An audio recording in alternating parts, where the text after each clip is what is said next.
వరద బాధితులను ఆదుకోవడంలో కూటమి ప్రభుత్వం వైఫల్యం. విహారయాత్రల్లో మంత్రులు. విజయవాడ వరద ప్రవాహంతో అవస్థలు పడుతున్న ప్రజల బాధలు చూస్తుంటే గుండు తరుక్కుపోతుంది. ప్రజలకు త్రాగేకి గుక్కడి నీళ్లు అందక వృద్ధుల అవస్థలు వాళ్ళ ఛానల్స్లోనే చూడలేకపోతున్నాం. ముందస్తు చర్యలు వరదలు వచ్చిన అనంతరం ప్రభుత్వం ఆదుకోవడంలో వైఫల్యం చెందిందని, ఇకనైనా ప్రభుత్వం బాధితులకు అండగా నిలవాలని, ఆదుకోవాలని కోరుతున్న మాజీ మంత్రి. విజయవాడ ప్రజల కష్టాలను చూసి గుండె తరుక్కుపోతుంది. చిన్నపిల్లలు, మహిళలు, వృద్ధులు ఈ వరదల బారిన పడి ఎంత నరకం అనుభవిస్తున్నారో వారి మాటలు వింటుంటేనే మనకు అర్థమవుతుంది. కనీసం చిన్నపిల్లలకి పాలు అందటం లేదు, రోజుల తడబడి తాగేదానికి నీళ్లు అందటం లేదు. ఈరోజు ఎంతమంది వరదల్లో కొట్టుకుపోయారో అర్థం కాని పరిస్థితుల్లో అందరూ కూడా బాధపడుతూ ఏడుస్తూ ఉన్నారు. నిజంగా ప్రజలు ఇన్ని కష్టాలు పడటానికి, ఇంతమంది ప్రాణాలు పోవటానికి ఈ రాష్ట్ర ప్రభుత్వం కారణం కాదని నేను అడుగుతున్నాను. ముఖ్యంగా మంత్రుల విహారయాత్రలు, హాలిడేస్ ఎంజాయ్ చేయడంలో ఉన్న చిత్తశుద్ధి రాష్ట్ర ప్రజల మీద లేదు అని నేను గట్టిగా చెప్పగలను. ఇదేదో నేను విమర్శించడానికి చెప్పటం లేదు. 28వ తేదీనే 30వ తేదీలో వర్షాలు రాబోతున్నాయని చెప్పి వాతావరణం సమాచారం ఇవ్వటం జరిగింది ప్రభుత్వానికి.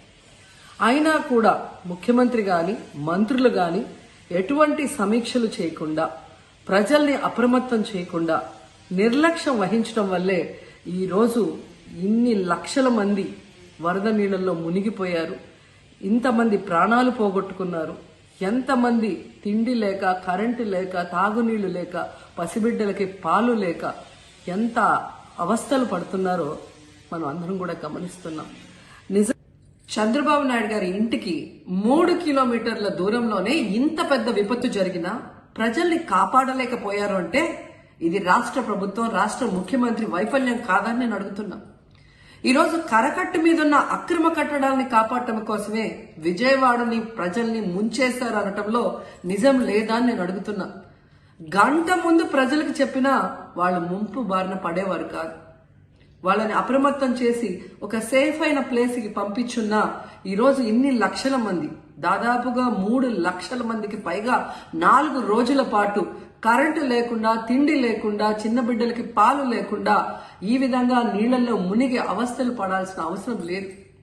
దురదృష్టం ఏంటంటే ఈ రాష్ట్ర ముఖ్యమంత్రి నుంచి మంత్రుల వరకు ఎప్పుడు ఫ్రైడే వస్తుందా, ఎప్పుడు హైదరాబాద్కి వెళ్దామా, లేదా ఎప్పుడు విహారయాత్రలకు వెళ్దామా అని ప్లాన్ చేసుకోవడంలోనే చిత్తశుద్ధిగా ఉన్నారనేది ఈ 5 రోజులు మీరు చూస్తే మీకే అర్థమవుతుంది.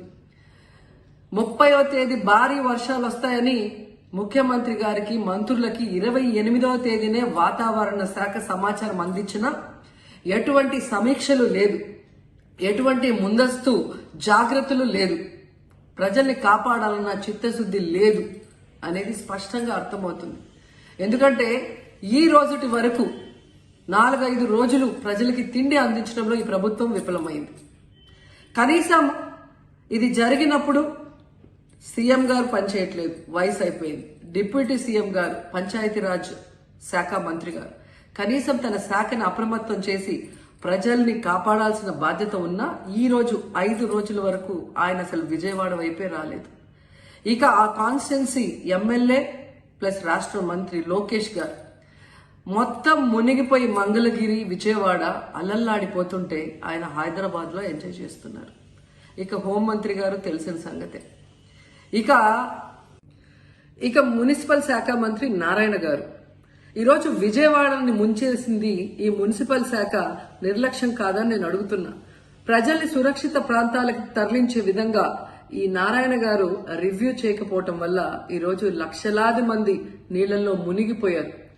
వాళ్ళందరూ కూడా ప్రభుత్వం ఎప్పుడు కాపాడుతుందా అని ఎదురు చూస్తున్నారు. అయినా వీళ్ళకి పట్టింపు లేదు. ఇక రామానాయుడు గారు ఇరిగేషన్ మంత్రి, కనీసం ముందస్తు రివ్యూలు లేదు. కనీసం వరదలు వచ్చి ప్రజలు మునిగిపోతుంటే బోట్లను కూడా కొనుగోలు చేసో రెంట్కి తీసుకొని ఆ ప్రజల్ని తరలించే కార్యక్రమం ఆయన కూడా చేయలేదు. ఇక ఎప్పుడు వరదలు వచ్చినా, భారీ వర్షాలు వచ్చినా ముఖ్యమైన శాఖ రెవెన్యూ శాఖ. అనగాన సత్యప్రసాద్ గారు ఈయన విహారయాత్రలో ఎంజాయ్ చేస్తున్నాడు. కనీసం పునరావాస కేంద్రాలు ఏర్పాటు చేయాలి, మరి ఆ ప్రజలకి పాలు, తిండి అన్ని అందించాల్సిన బాధ్యత ఉన్నా ఏం పట్టించుకోలేదు.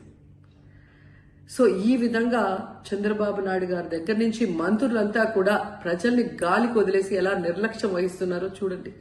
ఇప్పటికైనా వాళ్ళు కళ్ళు తెరిచి ప్రజల్ని కాపాడండి అని చేతులెత్తి నమస్కరిస్తున్నా. గతంలో జగనన్న ఏ విధంగా వాలంటీర్ వ్యవస్థ ద్వారా, సచివాలయ వ్యవస్థ ద్వారా ప్రజలకి ఏం కావాలన్నా ఇమీడియట్ గా వాళ్ళకి అందుబాటులోకి తీసుకెళ్లటమే కాకుండా ఏదైనా ప్రకృతి వైపరీత్యం వచ్చినప్పుడు వెంటనే వాళ్ళని సురక్షితంగా కాపాడే విధంగా ఈ సచివాలయ వాలంటీర్ వ్యవస్థని ఉపయోగించుకోండి. జగనన్న మీద కక్షతో ఆ వ్యవస్థల్ని నాశనం చేయడం వల్లే ఈ రోజు ప్రజలకు ఎవరు ఏం అందించలేకపోతున్నారని తెలుసుకోండి. అండ్ ఈరోజు జగనన్న విజన్ ఉన్న నాయకుడు, ప్రజల్ని ప్రేమించే నాయకుడని మరోసారి రుజువు చేసుకున్నారు. ఆయన కట్టించిన ప్రొటెక్షన్ వాళ్ళు లేకపోతే ఇంకా 1,50,000 పైగా కుటుంబాలు మునిగిపోయే ప్రమాదం ఉండేది. ఈరోజు ఆ ప్రాంతమంతా సేఫ్ గా ఉంది విజయవాడలో ఒక సైడ్ అంటే అది జగనన్న ప్రజల పట్ల ఉన్న అభిమానంతో ఆ ప్రొటెక్షన్ వాల్ కట్టించడం అనేది కూడా మనం అందరం గుర్తుంచుకోవాలి.